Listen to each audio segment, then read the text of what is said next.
This is Roger, and welcome to the Google Hangout on Thursday, 28th of April. I hope you've had a good day and you're ready to spend about 30 minutes taking a look at self-awareness and the benefits, of course, of becoming more self-aware. Now, why is that an issue? Well, I was looking at the calendar and I realized we're already a third of the way through 2016. And I can remember quite clearly at the point of January when you're sitting down making resolutions and determining what you want from this year, setting out a list of things I was going to accomplish and the steps that I was going to take to accomplish them. And when I came to review the progress that I'd made, certainly in key areas, I was up to what I had expected and perhaps a little bit further than I'd expected. And in some areas, I was about level pegging. But in others, I wasn't as far as I thought I would have been. And so I was asking myself a few quite searching questions to just check in and establish, well, what's going on there? What do I feel about that? And what might be holding back?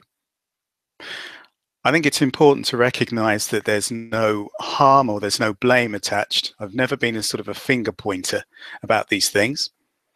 But it is, as I say, quite important to recognize that sometimes life gets in the way. And sometimes we get in our own way. And again, that's one of those important threads that run right the way through self-awareness. What's happening for me? Why aren't things progressing as I'd quite wanted them to? And what can I do about it? So a little bit about me and my background. I'm a coach, a performance coach.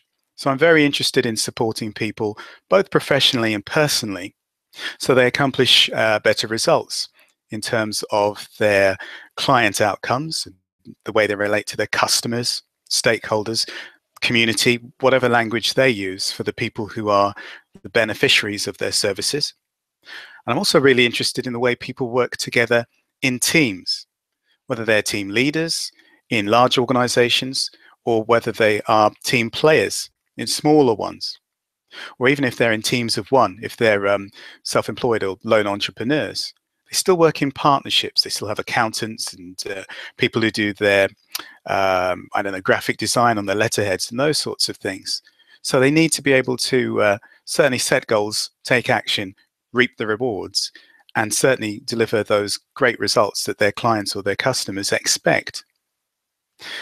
Now, one of the things that really engages me when it comes to thinking about all of these things is the way in which our stories, our personal stories, show up and help shape our attitudes, the way we are in the world, whether we're fully confident in a particular area, whether we can go into territory that's unfamiliar, but could be really useful to us in terms of collaborations or networking or partnerships, all those outside of our head and out in the world, which is where most people are, and most of the results that we accomplish we stem from. So when I was thinking again about the complexity of our lives and our stories, I started to break it down into a series of discrete areas. We all come from a family of sorts. We all had a schooling, some kind of education. Some people pursued higher education. Some people went into the world of work. Some took out their own business. We're a really complex set of histories, and they all play a part in informing our attitudes, our behaviors, and the way we show up. Also, of course, there are loads of factors that we can't see. You can see somebody's age, roughly speaking, their gender, their ethnicity. You can't necessarily see their history in relationship to wellness or disability. You can't see sexual orientation. You can't see their faith background or spirituality. You can't know what attitude they have to money. You can't even know whether they're living and acting in a way that's congruent to their values, or if they're trying to achieve things that are running completely counter to what they believe fundamentally in their heart or what they know instinctively in their gut. And the way that I support people and the premise from which I proceed in all of these things is that you need to unite the thoughts that go on in the head, both the creative and the process driven and the rule bound. What's going on in the heart, which is about those feelings and those strong emotions. You've heard the phrase, well, my heart wasn't in that particular relationship, or I was heartbroken when so and so happened. The heart's the place where so much of that energy is contained, and so many of those really difficult, tortuous relationships to be found. The roots of them lie there. And obviously, also, down in the gut, that's where the instincts lie. And you've got that gut instinct opportunity you should pursue, or like a real resistance. And so, as I say, when I'm coaching people, it's a holistic approach that I take. And it's very much about uniting head, heart, and gut, and letting those stories, as well as personal histories, come into play and inform people's next steps, the actions that they take, and the way that they pursue whatever it is that they're trying to achieve as their big, overwhelming, overarching goal. So, as I said, that's me and a little bit of my background and the way that I approach things. What I wanted to go on to establish is the benefits of being self-aware, knowing what's going on, taking time to actually check in, which sometimes we don't do, and make sure that we're living in a way and conducting ourselves in a way that feels authentic for us. Because I think it was, yes, it was Maya Angelou, the writer, philosopher, who said that when two people come together and they're in a conversation, or they've met one another and they go away at the end of that encounter, the person who's been doing the listening won't necessarily remember what was said by the other person, and they won't necessarily remember what was being done by the other person, but they will remember how the other person made them feel. So I think it's more likely than not that if you show up, you have your authentic head on, and you're really letting the other person know where you're coming from in a way that represents yourself and what you believe in, what you see for the other person in a genuine and authentic way, they're likely to really feel, yeah, I get where that other person was coming from, and I'd like to learn a little bit more. Perhaps I'll visit a website, or pay some attention to them when I next encounter them on a networking occasion, or even allocate some time and explore the ways that we might work together, that sort of collaborative approach. And collaboration is a theme I'm going to come back to towards the end of this session today. But in the meantime, let me recount the story of one person whom I coached. He was at a place where self-awareness wasn't necessarily top of the list of things he was looking to achieve. It was more a case of day-to-day survival. He'd been hired into a micro business, and he has a particular set of skills which he'd studied long and hard to achieve. And those skills were what he'd been hired to use in the context of the micro, because there was a perfect fit between him and what the business required. Now, when I got together with him and offered him some coaching support, it was the case that he was several months, perhaps as many as 15 or 18 months. But the actual job that he was doing was running the back office, making sure the orders were fulfilled on time to the right level of, so that all the requirements of the contract were met, everything was done on time, and that the customers were very happy, which was not what he was hired to do. His skills were sort of gathering dust. And now, although he was exactly spot on, he was really good at doing what he was being asked to do, running the back office, it was always on the promise from the boss. Don't worry, boss said, I will go out and get the business in. You run the back office, and then in 6 months' time, when everything settles down, we'll get to use your specialism, and it'll be fantastic. Keep up the good work. But as I said, I met this guy sort of 15, 18 months into this job that he hadn't been hired to do.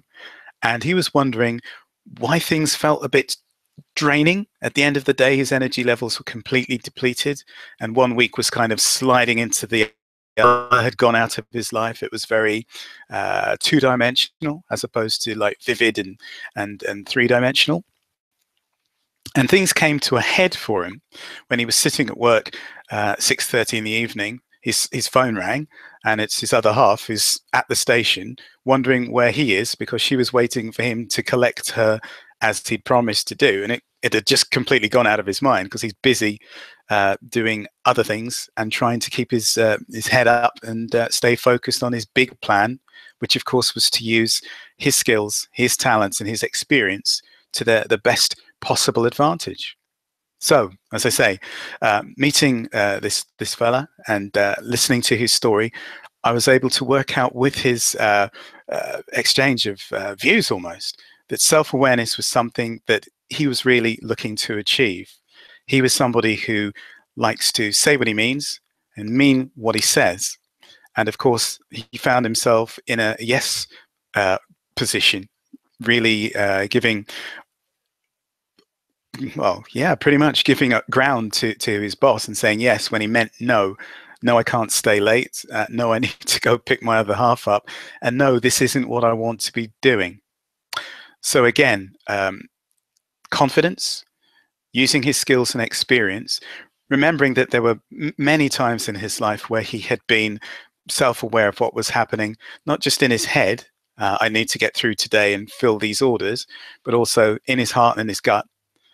Just uniting him with those themes again, it was a boon. You could kind of see his face light up a little bit and hear the change of tone that he adopted, because it was immediately obvious that if he was to move forward and have a good time of it and not be drained of energy and not, frankly, have grief from his other half because they'd been forgotten, if he was to achieve all of those things and the other things that he wanted to because they were important, he was going to have to use that self-awareness, history of being very capable and being very confident, and then go on and go forward by making a few changes, being a little bit more assertive and having that difficult conversation with the big boss to say, actually, what I need to say to you is XYZ. This isn't working for me. I've started to brush up my CV, my resume. I've put some feelers out about jobs that I could do, which use my skills, which use my experience, which give me the chance to flourish and pursue my own goals. And that's the timetable I'm working to. But again, all of that requires self-awareness, a great deal of confidence, and the ability to let go, to use the experiences of the past, to know that making a change, taking the steps that are necessary to just rejig life to be more what you want it to be. All of that takes a little bit of confidence, a little bit of courage, and the willingness to step forward. And that's all about self-awareness. Those are the principles very much that I think are absolutely key in pursuing any goal that's worth achieving, if it's a big career goal and the next 5 years, or it's a small short-term job change goal and it's one to be pursued in the next 6 months. So that September, October, here we are almost in May. So if in September, October, you want to be doing something completely different, what are the steps that you need to take to get there? And how does self-awareness and just tuning in to what you want and what really makes your heart beat faster and puts a smile on your face and just feels more comfortable, what's that all about? And how do you get there? So I've kind of laid out the terrain and the ground rules, as it were. But let's be honest, the pace of life these days is phenomenally busy. I was looking at some research from Ofcom, who are the people who look at broadcast and media. And I think it was 2014-15, their research there looked at the number of hours on average people are active and on their cell phones or using their tablets or online, compared to, on average, the number of hours that people in the UK spend asleep. And I think the hours online, well, we've all got 3G or 4G connectivity and broadband and all the rest of it. The number of hours we spend online is slightly greater on average than it is when we look at how many hours we spend asleep. It was something like 7.5 hours out of 24 using our thumbs and being online, compared to 7.25 asleep. Of course, it's an average. And of course, that there are many, many people for whom sleep, good nutrition, exercise, spending time with friends, laughter, and just having a life outside of work, that's great. But for many people, if you look on the look at the stat, and if you look around you on the tube or on the train, many people are just totally immersed and totally busy. If they're not playing games, then they're perhaps looking at their emails or sending texts or taking calls, etc. And the time that you devote to unplugging and taking care of your well-being and your health and your nutrition and your sleep and your exercise and all those good social connected things, that's time that is just so precious and very important. And again, some of that time devoting a quarter of an hour, 10 minutes every day to your personal needs and just nourishing them.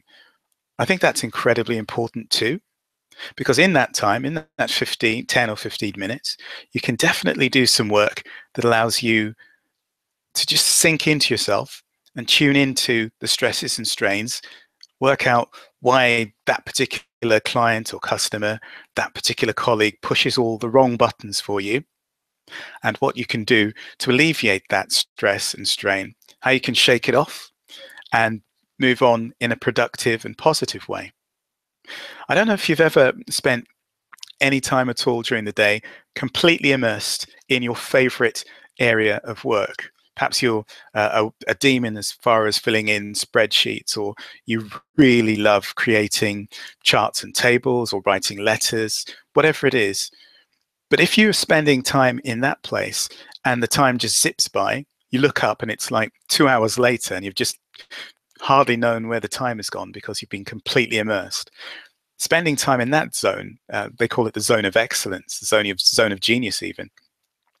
Spending time in that zone, it's wonderful because you're flowing forward in a way that energized and gives you all of the benefits of full concentration, full immersion in the topic that you're exploring, and the gifts that you produce, the genius ideas, the creativity, the innovation, etc. All of that, again, is a product of self-awareness, because you are aware of what it is you absolutely love doing. And you could even chart it if you take a pen and a bit of paper and just map out a typical working week. Where are the high points? Love that you yourself completely in your strength, your primary strength, and where are the greatest resistance, where things just don't flow, it feels very bitty, it feels very confrontational, you find yourself stressed or angry or down and depressed. Where are those points, and what can you do to accentuate the former, the places where you're cooking on gas, where you're producing the great stuff and it's no effort at all? And what can you do to minimize the places where things just feel really bitty and awkward and confrontational and negative? Because surprisingly enough, when you're working towards the areas that you really love, that come naturally to you, you are so productive, it flows so much more easily, and life just feels a bit better at the end of a day that's busy but satisfying, as compared to one that is frustrating and irritating and broken up by this bit of nonsense, followed by that bit of irritation, followed by that thing that you'd really rather avoid, and can't you delegate it to someone?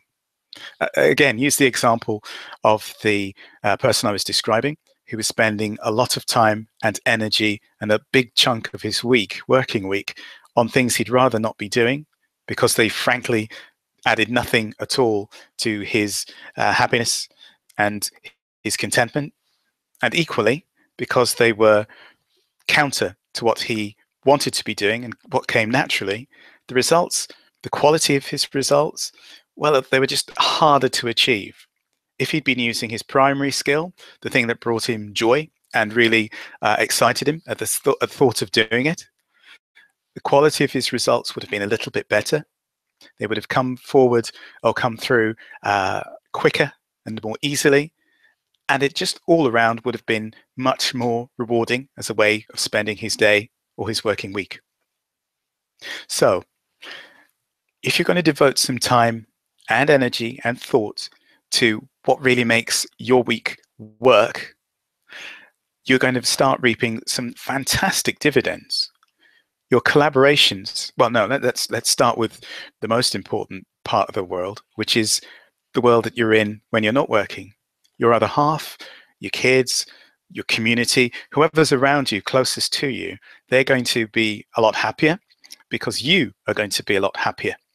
You'll have a smile on your face when you come through the door at the end of the day, as opposed to being a bit of a grouch, and you will sleep longer and more happily, having had a day that, okay, was tiring, but at least was fulfilling on other levels.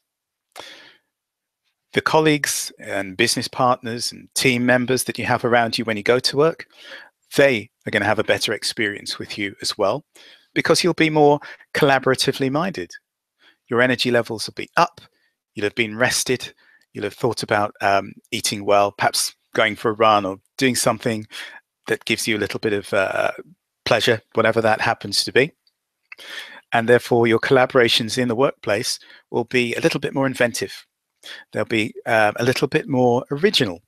You'll just be nicer to be around as a colleague or co-worker, or as a boss if you're a supervisor, a manager, or a leader in work. You know what it's like when everybody's looking at you to come up with the climate in which they can go off and be assessing risk, having innovative conversations with new or potential customers and clients, engaging with people so that their work becomes a little easier, the organization and the team produce better results, etc. All of that comes more easily if you're setting the tone as the leader, if you are showing, well, this is how it works, this is how it can be done, this is how we manage risks, and if everything goes wrong, this is how we cope, and this is how we manage, and this is what we learn from that thing that didn't quite work out as well as we'd planned on. So your collaborations get better, your creativity get better, and I think almost inevitably, your customers, your clients, your service users, the community, whoever it is comes at the end of the chain, they'll get better results too, because you have created an atmosphere in which the team really produces the good stuff. You'll be doing it consistently and well at workout. You're approachable and amiable, and you want to listen to the customer feedback, make good use of it, and change your processes and plans accordingly so that down the road, the results get even better. To a circle. And again, all of this is from self-awareness, knowing where you're operating, taking care of yourself so that others who depend upon you one way or the other achieve or experience even really good results from you. And interestingly enough, I was listening to Brad Burton. If you ever get the chance to listen to Brad Burton, he's a networking guru and an inspiring and inspirational speaker. If you ever get the chance to listen to him, he may very well share the story of his success, which is something I'll recount briefly for you now because it's relevant to this self-awareness point. So he was saying, and bear in mind, he's got a multi-million-pound business and all the rest of it, and it's founded on him. His personality is written large right the way through it. What he was saying is, when he was unwell, he sort of worked himself into the ground and had to take a bit of a time out. What he recognized was all of the success, the material, financial, and other successes that he achieved really didn't count for very much. Too knackered, frankly, to mention to himself and to those around him. So his principle was, I'm paraphrasing, of course, his principle was, take care of yourself first. Make sure that your health and the amount of time that you spend looking after it and your well-being is optimized, so that when you show up for work, whatever that happens to mean for you, the 9 to 5 or self-employment, freelancing, the project, whatever it is, when you show up, you were able to give your very best. You first and foremost able to give your very best to your family and the people who are depending on you outside of work. But in work, you're able to show up bright-eyed, bushy-tailed, fed and rested, and able to concentrate, able to give some great ideas out there to create the climate in which other people can be successful, that whole leadership strategy, yeah? And also to be sure that you imbue, inspire others even, the people in the team, your colleagues, your partners, to go out and do the same, to emulate the model that you're bringing to the fore, so that consistently, reliably, the customers, the clients are seeing this is how this organization, this team, these individuals represent themselves. It's authentic, it's value-led, it's implicitly self-aware. They know what they're doing, and it's the case that when they say a thing, they mean a thing. And that's so much easier to deal with than something that's very jargony, something that is seemingly based on a set of vision principles, value messages, mission statements that are written up somewhere, but actually don't bear any relationship to what's happening down on the ground, day after day, month after month. So Brad's point was very well taken. I absolutely took it on board.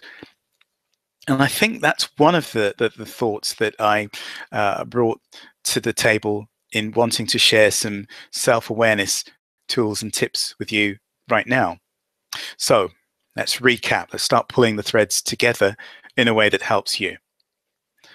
Self-awareness, it matters both in material and physical terms for you, but also in terms of all of those key relationships, the personal ones, the professional ones, the commercial ones, so that the people in your life, whether they're family and friends or community, colleagues and business partners, or your customers and clients, they all get a little bit better results, that is, if you are using your self-awareness about your own inner state, if you're making time to check in and establish what's going on for me today. If I'm feeling a bit blocked or frustrated, why is that?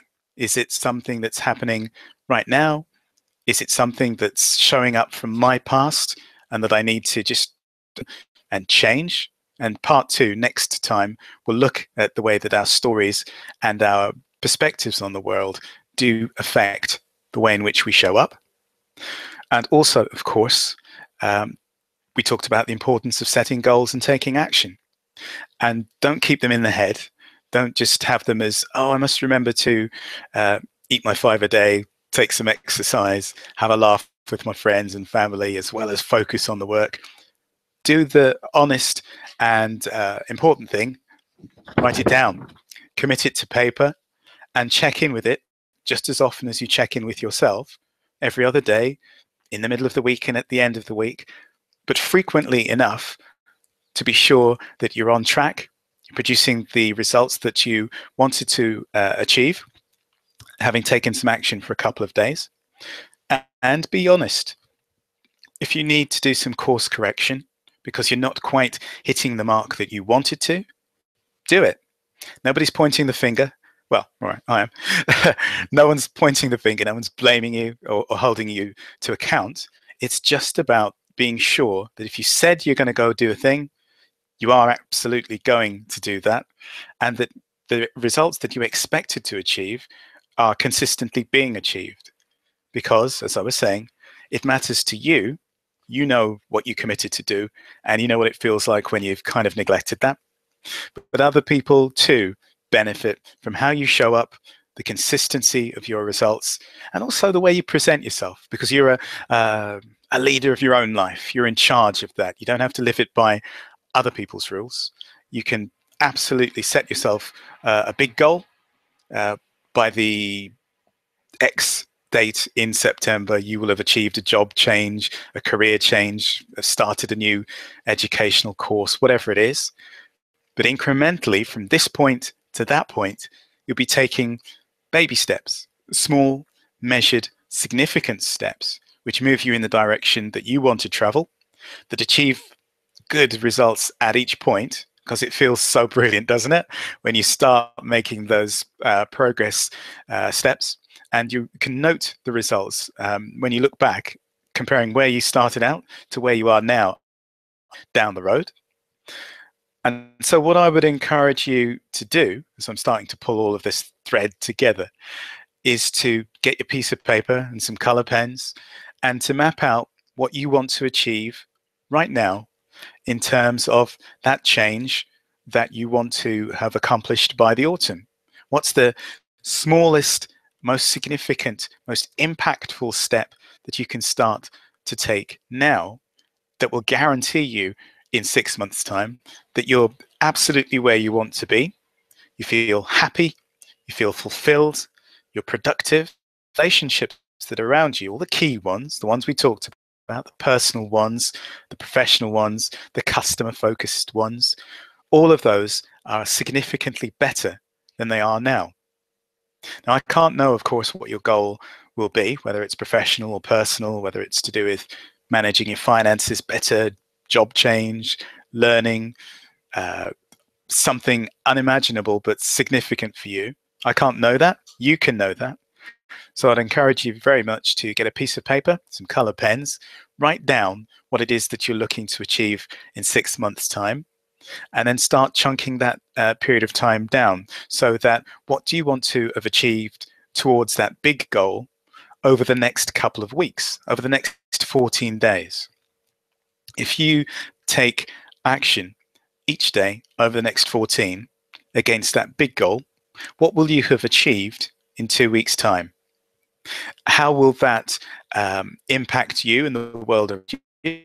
What will that look like? How will the world seem different in 2 weeks' time as a consequence of you taking all those actions consistently, reliably, and well? What will the buzz in the atmosphere be like?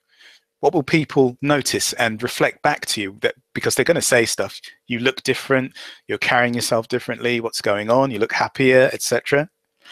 And also, you could even ask yourself, when you look in the mirror and you're looking yourself dead in the eye, what is it that you're noticing as a difference? What's a sparkle in the eye telling you what's going on, in other words? Then what we will do I'll do another of these Hangouts and I'll check back in with you. We'll talk a little bit more about the stories that are written all the way through us, our personal histories and how those impact the way we show up, the things that we do, the relationships we make, the boundaries with which we establish our sphere of influence, the things that we can accomplish within it and stuff that goes off outside of it, and how our care, the self-care, the self-awareness impacts the world around us and everybody who's significant to us. So that's quite a lot to take on board, I appreciate. Key thing is, write it down.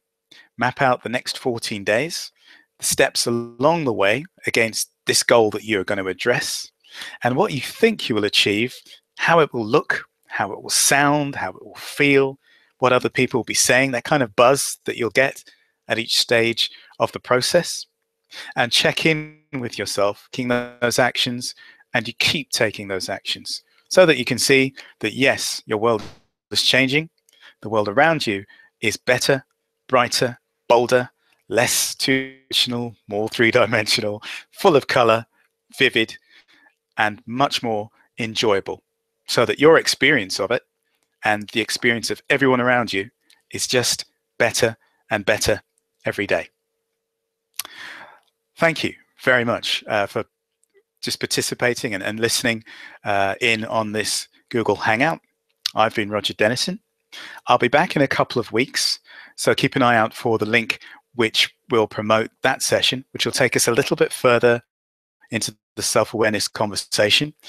In the meantime, take actions, write down your results, and we'll check in 2 weeks' time to establish just how much better your world and your results have become as a consequence of you being more self-aware. And if you want to comment, feel free to do so. You can do so online, of course.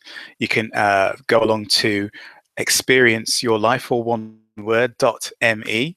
That's the website, and you can leave comments there. There's plenty of free resource all around learning, leadership, management, goals, change, all that good stuff. It's on there. Or if you're on Twitter, you can tweet at me and just tell me what self-awareness tools and techniques you found really useful for yourself. And I'm Roger D underscore said on Twitter. So I look forward to reading those tweets and those comments. Share the video, of course, if this has been helpful to you.